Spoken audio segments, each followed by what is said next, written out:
Hello, dear students. So, you are done with the class 10th board exam finally today. बहुत दिन बहुत मेहनत हुई आपकी, बहुत एफर्ट्स लगाए आपने साल भर. अल्टीमेटली आज आप क्लास 10th के बोर्ड एग्जाम से फ्री हो चुके हैं. तो वो आपके लिए थोड़ा रिलैक्स होने का, थोड़ा सुकून, थोड़ा कंफर्ट होने का ड्यूरेशन है ये कुछ दिनों का. बट बात बहुत इंपॉर्टेंट है कि क्लास 10th आपके एजुकेशनल जर्नी में सिर्फ एक छोटा सा पड़ाव था. अभी आगे बहुत सारे पड़ाव बाकी हैं. थोड़ा रेस्ट करके अगले पड़ाव की प्रिपरेशन, प्लानिंग, एग्जीक्यूशन स्टार्ट कर देना है आपको. क्लास 10th एक इंपॉर्टेंट साल ऑफ कोर्स होता है, एक बोर्ड एग्जाम होता है, बट ये आपके एजुकेशनल जर्नी का एंड नहीं है, रादर एक्चुअल बिगनिंग है. यहां से आप आगे कौन सा स्ट्रीम लेंगे, किस मेथड ऑफ एजुकेशन को अडॉप्ट करेंगे, कौन से सब्जेक्ट को लेंगे ताकि किस डायरेक्शन में आप आगे जा पाएं, ये सारी प्लानिंग, ये सारे डिस्कशंस, ये सारे के सारे प्लान्स को अल्टीमेटली फिर एग्जीक्यूट करने का टाइम आ चुका है और इसके लिए आपको लग जाना है. क्लास 10th आपको पता है कि जो एग्जाम था आपका, इसका रिजल्ट तो भले मई के मिड तक आएगा, बट आपके आगे की प्लानिंग ना शुरू हो जानी जरूरी होगी. ये वो टाइम अब नहीं है कि क्लास 10th का बोर्ड एग्जाम हो गया, अब रिजल्ट आएगा, रिजल्ट में कौन से सब्जेक्ट में क्या मार्क्स आता है उसके अकॉर्डिंग डिसाइड करेंगे आगे. एक्चुअली ये वो टाइम अब नहीं बिल्कुल बचा है. तो कॉम्पिटिटिव एरा ऐसा है कि आपको हफ्ते 10 दिन तक थोड़ा रिलैक्स हो जाना है और फिर अपने क्लास 11th के स्ट्रेंथफुल प्रिपरेशन में लग जाना होगा. बहुत ज्यादा वक्त आपके पास नहीं होगा कि आप बहुत ज्यादा रेस्ट मोड में चले जाएं, बहुत ज्यादा हाइबरनेशन मोड में चले जाएं. तो बात यह है कि बहुत सारे पेरेंट्स को या स्टूडेंट्स को भी ये फील होता है कि अभी तो 10th का एग्जाम हुआ है, अब 2 महीने रिलैक्स करेंगे, थोड़ा घूमेंगे फिरेंगे, नानी के घर जाएंगे. अभी बहुत सारा मतलब बहुत सारा काम जो पिछले 2 सालों से नहीं किया था, खूब क्रिकेट खेलेंगे, बहुत सारे वेब सीरीज देख लेंगे, बहुत सारी पेंडिंग मूवीज खत्म करेंगे. तो एक्चुअली ये सब करना आपके लिए बहुत ज्यादा डेंजरस और हार्मफुल हो सकता है, क्योंकि आप रेस में पीछे रह जाएंगे. बाकी बच्चे दौड़ चुके होंगे और आप बाद में दौड़ना शुरू करेंगे, तो ऑफ कोर्स आप रेस में पीछे भी नहीं, सिर्फ पीछे ही नहीं रहेंगे, रादर हार भी जाएंगे. तो ठीक है, हफ्ता 10 दिन तक थोड़ा रिलैक्स हो जाना है और उसके बाद फिर आगे आपको आगे के एग्जीक्यूशन पे, आगे की प्लानिंग पे लग जाना होगा. बहुत ज्यादा बातें नहीं करेंगे अभी हम लोग, बहुत शॉर्ट डिस्कशन करेंगे बच्चों, बट बहुत इंपॉर्टेंट और वाइटल डिस्कशन ये करेंगे कि क्लास 11th में जब आप पहुंच चुके हैं ऑलमोस्ट अनऑफिशियली फिलहाल, बट ऑफ कोर्स आपके अंदर ये कॉन्फिडेंस आ चुका होगा कि पास तो हम हर हाल में करेंगे. अब परसेंटेज क्या आएगा, मार्क्स कौन से सब्जेक्ट में क्या आएगा, ये आपको थोड़ा थोड़ा आइडिया लग गया होगा एग्जाम देने के बाद. बट क्लास 11th में आप तकरीबन पहुंच चुके हैं.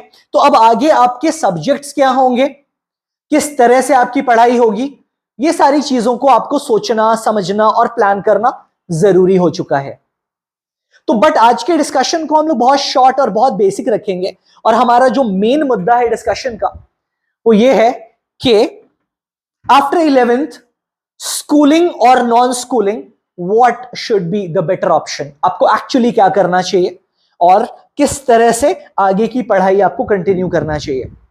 सबसे पहले तो I would like to make it quite simple कि स्कूलिंग और नॉन स्कूलिंग ये मतलब क्या है. बहुत से बच्चों को इसका मीनिंग नहीं पता होगा कि ये क्या होता है, नॉन स्कूलिंग क्या होता है, what do we mean by non schooling. Schooling तो सबको समझ में आता है क्योंकि आप अभी स्कूल में पढ़ रहे थे क्लास 10th तक, but what next after that, ये नॉन स्कूलिंग का क्या मतलब होगा. तो लेट अस फर्स्ट अंडरस्टैंड कि what do we mean by the non schooling system और साइलेंट स्कूलिंग सिस्टम या डमी स्कूलिंग सिस्टम. ये सब इसी बात के अलग अलग सिनोनिम्स हैं. तो नॉन स्कूलिंग सिस्टम में आपको बहुत ब्रीफली समझाता हूं इसका मतलब क्या होता है उन बच्चों के लिए जिनको ये नहीं पता. नॉन स्कूलिंग सिस्टम बहुत बेसिक सा ये है कि आपका एडमिशन किसी स्कूल में हो जाता है, बट आप स्कूल जाकर के पढ़ाई स्कूल में नहीं करते. आप उस स्कूल में एनरोल्ड हैं, आपका बोर्ड एग्जाम मतलब 12th का, मतलब 11th और 12th की पढ़ाई उस स्कूल से चल रही है on paper, but you are not actually physically going to school to attend the classes. Rather आपकी बाकी की पूरा जो मतलब आगे का जो प्रिपरेशन है वो आप अपने अकॉर्डिंग कर रहे हैं, इंस्टीट्यूट्स में कोचिंग लेकर के, सेल्फ स्टडी लेकर के, ऑनलाइन क्लासेस लेकर के, बहुत सारे ऑप्शंस हो सकते हैं आपके पास। बट आप स्कूल जाकर के 8 घंटा स्कूल में स्टे करके वो टाइम नहीं लगा रहे हैं, रादर आप उस पूरे टाइम को अपने अकॉर्डिंग यूटिलाइज कर रहे हैं। ऐसे बहुत सारे स्कूल्स हैं जहां पे आपका नॉन स्कूलिंग एडमिशन होता है, जहां पे आप सिर्फ स्कूल में जाकर के एग्जाम देते हैं। मे बी कुछ स्कूल 11th का फाइनल एग्जाम लेते हैं आपसे, और 12th का फाइनल एग्जाम, बोर्ड एग्जाम देना है आपको, और 12th का प्रैक्टिकल देना है। बाकी बीच में कोई हाफ ईयरली एग्जाम या इंटरनल कोई एग्जाम आपको अटेंड नहीं करने की रिक्वायरमेंट होती है। आप अपना पूरा प्रिपरेशन डेडिकेशन के साथ लगाते हैं अपने लाइफ के आगे के पड़ाव के लिए, आगे के जर्नी के लिए, कॉम्पिटिटिव एग्जाम्स के लिए, रादर दैन आप स्कूल में एवरी डे जाकर के सारे सब्जेक्ट्स में 8-8 पीरियड तक स्कूल में बैठते हैं, जैसा 10 तक बैठते थे ऐसा बैठने की जरूरत नहीं है अगर आपका नॉन स्कूलिंग सिस्टम है। तो सिंपल सा मतलब ये हुआ नॉन स्कूलिंग सिस्टम का कि you are enrolled in a school but you are not actually attending classes. आपसे कोई नहीं बोलेगा आप एब्सेंट क्यों हैं, क्योंकि स्कूल को पता है कि आप स्कूल आएंगे नहीं, आप सिर्फ एग्जाम देने आएंगे। तो this is what actually this non schooling system mean. ठीक है ना? ओके, अब ये बात समझते हैं जरा, इस सिस्टम का एडवांटेज क्या है और डिसएडवांटेज क्या है, दोनों बातें करेंगे। Advantage of this system is that सबसे पहले इकोनॉमिकल होता है किसी भी अटेंडिंग स्कूल प्रोसेस से। आपका जो ओवरऑल 2 साल का एक्सपेंडिचर है ये बहुत मिनिमल होता है। ये हम लोग आगे जाकर के वीडियो के अगले हिस्से में, अभी इसी वीडियो में आगे जाके डिस्कस करेंगे कितना डिफरेंट होता है, बट इकोनॉमिकल होता है फॉर श्योर। 50% से भी कम एक्सपेंस होता है नॉन स्कूलिंग सिस्टम में in comparison to school going system. दूसरा, आपका फ्लेक्सिबल टाइम मैनेजमेंट होता है। आपके पास पूरे 24 घंटे होते हैं और उसको अपने अकॉर्डिंग आप यूज में ले पाते हैं।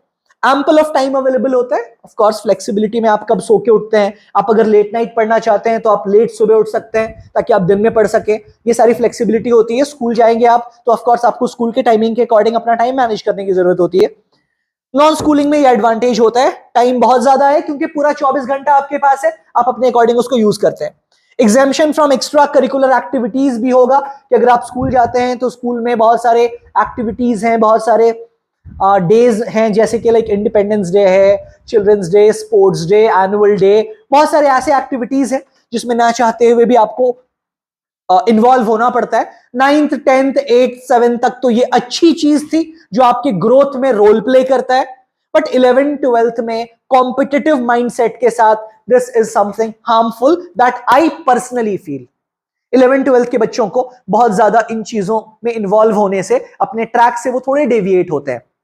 तो ये एक एडवांटेज मानता हूं मैं कि अगर आपको इन चीजों में नहीं इन्वॉल्व होना है 2 साल फिर कॉलेज जाकर के आपको बहुत सारे कल्चरल एक्टिविटीज में इन्वॉल्व होना है, that does not make much of difference. But as of 11th and 12th ना, ये बहुत क्रूशियल 2 साल है किसी भी स्टूडेंट के लाइफ का।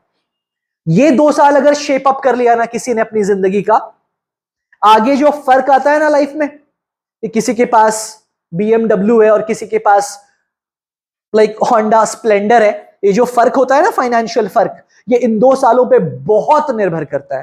पूरी तरह नहीं भी, लेकिन अगर मैं बोलूं तो बहुत निर्भर करता है। तो ये बहुत इंपॉर्टेंट 2 साल है।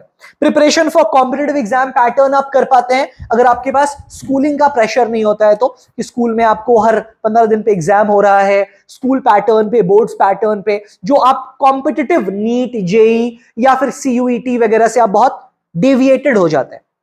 बट इसके अलावा अगर हम नॉन स्कूलिंग के डिसएडवांटेजेस की भी बातें करें तो even that would be important.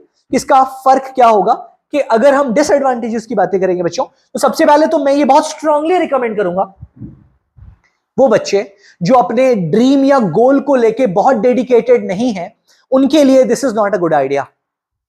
Personally I would repeat this कि जिन बच्चों का कोई गोल बहुत स्ट्रांगली नहीं डिसाइडेड है या जो काफी वीक हैं, वो अगर स्कूल नहीं जाएंगे ना तो फिर दिक्कत में पड़ेंगे, क्योंकि फिर लाइक और ज्यादा वीकनेस आ सकता है उनके अंदर, या तो फिर उनकी कोचिंग इस तरह से हो जो स्कूल के पैटर्न पे फॉलो होती हो।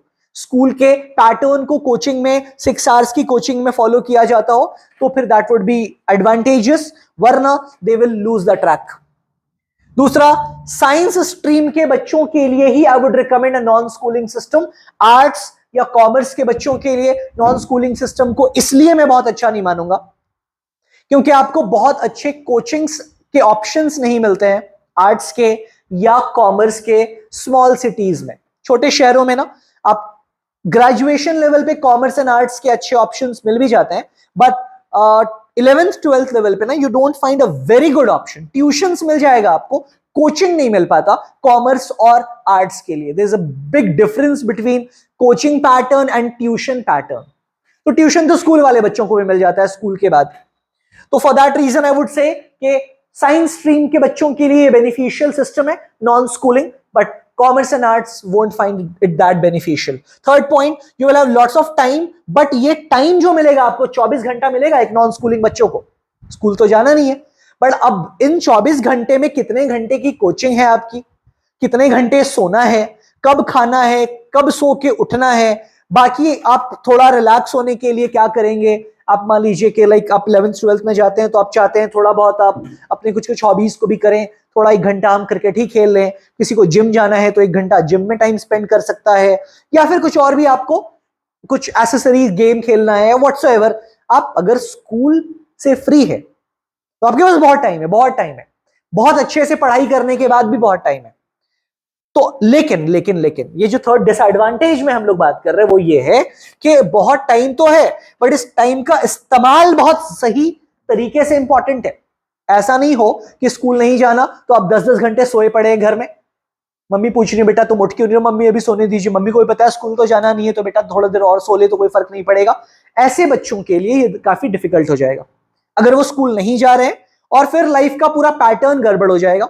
बट अगर वो स्कूल नहीं जा करके एक रूटीन फॉलो कर रहे हैं, कब उठना है, कब सोना है, कब आपकी कोचिंग जाना है, कब आपका डिनर होगा, कब आपका लंच होगा, तो फिर तो बहुत फायदा है, एडवांटेजेस ज्यादा है। Of course student without any target और गोल विल बी डिस्ट्रैक्टेड।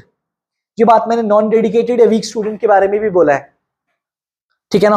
तो एनीवे तो आपको अपनी कैपेबिलिटीज के अकॉर्डिंग डिसाइड करना है कि what shall be the subject, और जो आप सब्जेक्ट चुनेंगे उसके बेसिस पे आप ये डिसाइड करेंगे कि स्कूल जाकर के आपको पढ़ाई करनी है 11th 12th में, या नॉन स्कूलिंग सिस्टम में आपको एक बहुत स्टैंडर्ड कोचिंग में बहुत डेडिकेटेड प्रिपरेशन करके पढ़ाई करनी है। पढ़ाई तो दोनों जगह करनी है, ऑफ कोर्स वो तो करनी है आपको 11th 12th की अच्छी प्रिपरेशन के लिए, बट स्कूल जाकर के या नहीं स्कूल जाकर के इसके बारे में भी आगे और बहुत सारी बातें हम लोग करेंगे।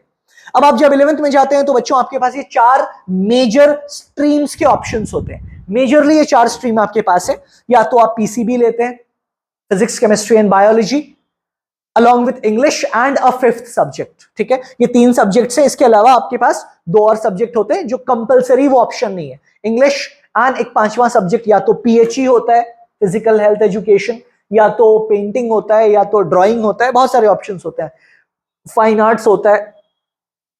दूसरा स्ट्रीम है PCB, physics chemistry maths along with English and the 5th optional subject. Commerce is the 3rd option of course, and humanities जिसको आप आर्ट्स कहते हैं आम भाषा में, this is the other option that a student has after class 10th when one moves into class 11th.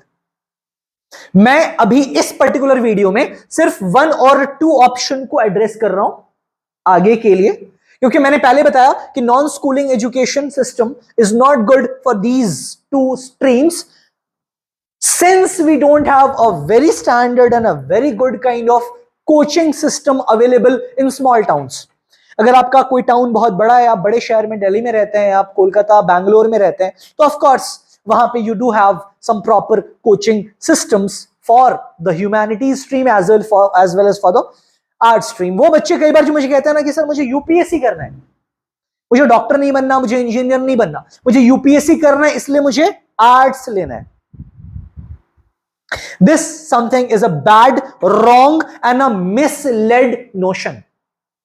ये गलत concept है। आर्ट्स लेकर के ही यूपीएससी होगा, ये गलत कॉन्सेप्ट है। हम लोग एक्चुअली इसमें ये डिस्कशन नहीं कर रहे इस वीडियो में, हम लोग नॉन स्कूलिंग और स्कूलिंग के बारे में बात कर रहे हैं। बट बहुत ब्रीफली मैं कंक्लूड करता हूं कि आपका यूपीएससी इन चारों में से किसी भी सब्जेक्ट से हो सकता है, आपका जेपीएससी इन किसी भी सब्जेक्ट से हो सकता है।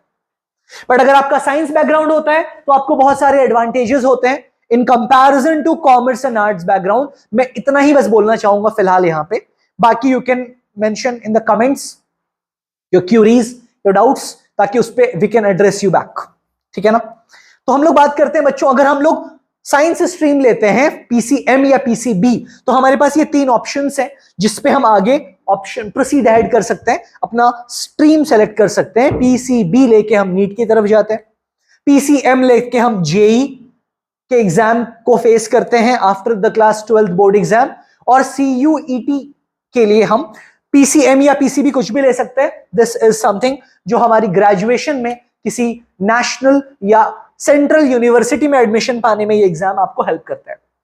अगर आप मेडिकल कॉलेज में गए तो आप नीट के थ्रू गए, आप इंजीनियरिंग कॉलेज में गए तो आप जेई के थ्रू गए, पर अगर आप एक नॉर्मल ग्रेजुएशन कोर्स में गए अच्छे यूनिवर्सिटीज में, जैसे दिल्ली यूनिवर्सिटी में, बीएचयू में, एएमयू में, किसी भी सेंट्रल यूनिवर्सिटी में, तो you will be facing this exam of CUET, combined university entrance test, CUET। ना टॉकिंग अबाउट द फैक्ट कि जो बच्चे साइंस लेते हैं, अब वो साइंस लेने के बाद स्कूल जाएं या स्कूल ना जा करके नॉन स्कूलिंग सिस्टम करके इस किसी भी स्ट्रीम की प्रिपरेशन करें। ये CUET वो उन बच्चों के लिए मैं रिकमेंड कर रहा हूं जो साइंस के थ्रू यूपीएससी की तरफ जाना चाहते हैं, एडमिनिस्ट्रेटिव सर्विसेज की तरफ जाना चाहते हैं, तो they can not go with this और this stream, they have this stream as well.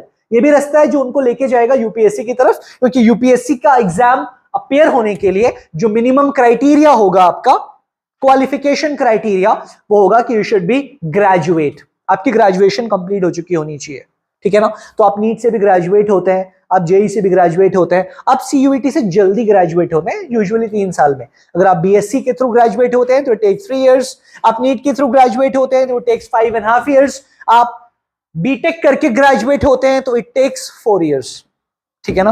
बाकी इन स्ट्रीम्स के बारे में फर्दर बातें होंगी, बट फिलहाल we are concern about schooling और नॉन स्कूलिंग। बहुत इंपॉर्टेंट सवाल है और ये डिसीजन बहुत इंपॉर्टेंट है, you should understand this nicely. Let's have some comparison. सबसे पहला कंपैरिजन है टाइम का। टाइम का कंपैरिजन है स्कूलिंग एंड नॉन स्कूलिंग का। Of course you need to understand कि स्कूल आप सुबह 8 बजे से लेकर के सुबह शाम के दोपहर 3 से 3:30 बजे तक आप स्कूल में अगर रहते हैं तो आपके पास फिर क्या बचा, सेल्फ प्रिपरेशन का टाइम। प्रिपरेशन जो होगा आपका वो सुबह सुबह स्टार्ट हो जाएगा, अर्ली मॉर्निंग होते ही।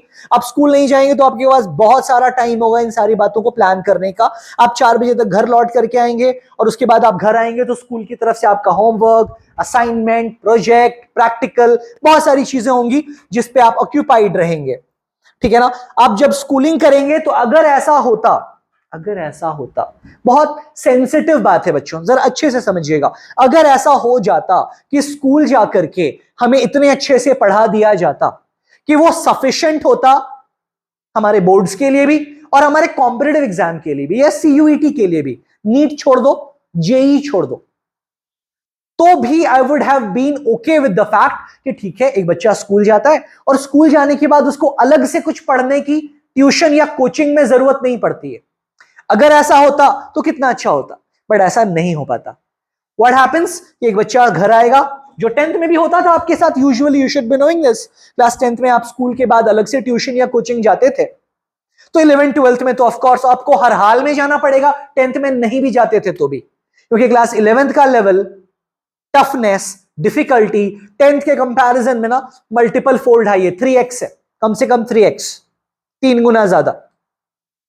तो ऑफ कोर्स आप स्कूल के बाद ट्यूशन या कोचिंग दौड़ेंगे, 4 बजे घर आकर के 4:30 बजे से लेकर के शाम 7 साढ़े 7 बजे तक एक सब्जेक्ट 2 सब्जेक्ट तो नहीं पढ़ना आपको, 3 बेसिक साइंस सब्जेक्ट तो आपको पढ़ने ही पढ़ने हैं। फिजिक्स की अलग ट्यूशंस होंगी, केमिस्ट्री की अलग होंगी, केमिस्ट्री की बायोलॉजी या मैथ्स की अलग होंगी, depending on the option of tuition और कोचिंग दैट यू ऑप्ट, ठीक है ना।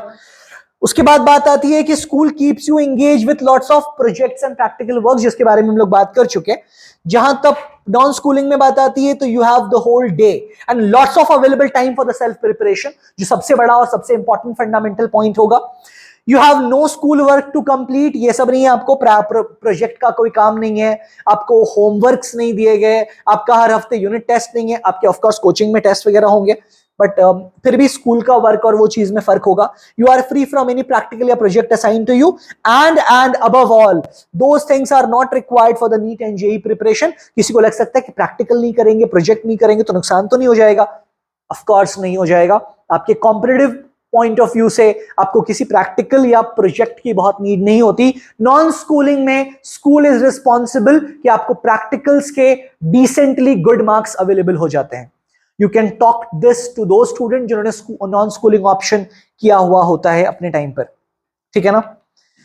तो बात यह है कि time is the most important thing. ये हमने टाइम के बारे में बात की कि अगर किसी बच्चे का 8 घंटा स्कूल में लग जाता है, ठीक है, 8 घंटा मतलब स्कूल की पूरी प्रिपरेशन से लेकर घर आते आते, घर से निकलने से लेकर के घर वापस पहुंचने तक, सुबह 8 बजे से लेकर के शाम 4 बजे तक 8 घंटा, और उसके बाद भी घर आकर के भी स्कूल के बहुत से एक्टिविटीज में बच्चा इन्वॉल्व अगर हो जाता है, तो उसके पास सेल्फ प्रिपरेशन का टाइम कब बचा। और अगर आप कॉम्पिटिटिवली सोच रहे हैं नीट या जेई के लिए, तो स्कूल जाना वुड बी समथिंग जो आपको ये समझ में आ जाएगा कि ये कितनी बड़ी गलती हो गई मुझसे।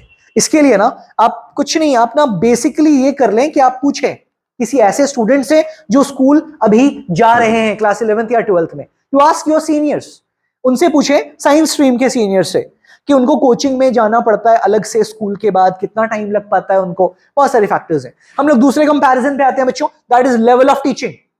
देखो स्कूल के लेवल पे मैं बात नहीं करना चाहूंगा बहुत ज्यादा इस बारे में, मतलब डायरेक्ट कोई बात नहीं करना चाहेंगे, but the point is that कि school is focused for boards preparation.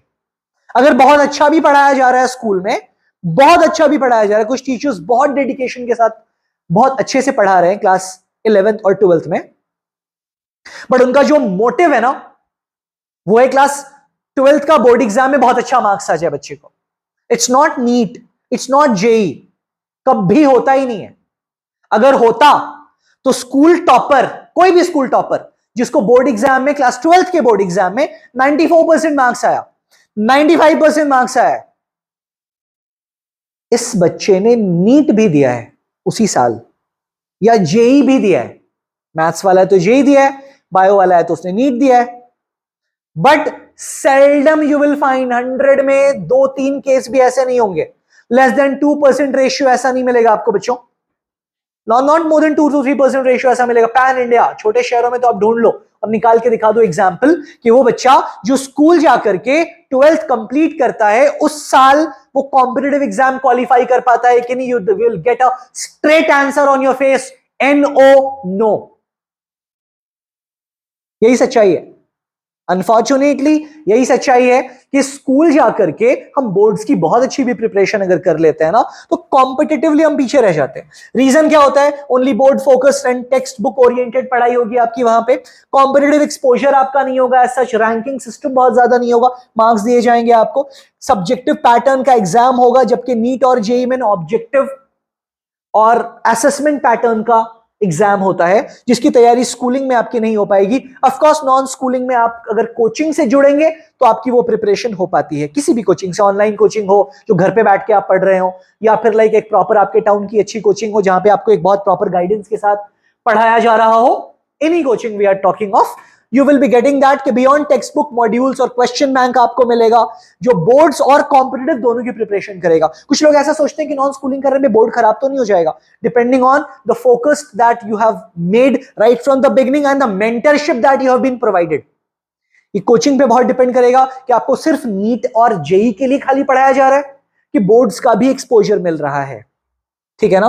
Coaching offers you a competitive environment, जो बच्चे पढ़ेंगे आपस में बहुत स्ट्रॉन्ग कंपटीशन होगा उनका, पिछले टेस्ट में वो आगे था तो आपको अगले टेस्ट में आगे निकलने के लिए एक अंदर से बहुत एनर्जी और स्ट्रेंथ आएगा, और पीरियोडिक टेस्ट वगैरह होता रहेगा आपको ताकि एनालिसिस कर पाए, आप अपनी रैंकिंग असेसमेंट कर पाए, अपने स्ट्रेंथ और वीकनेसेस की असेसमेंट कर पाए, ठीक है ना।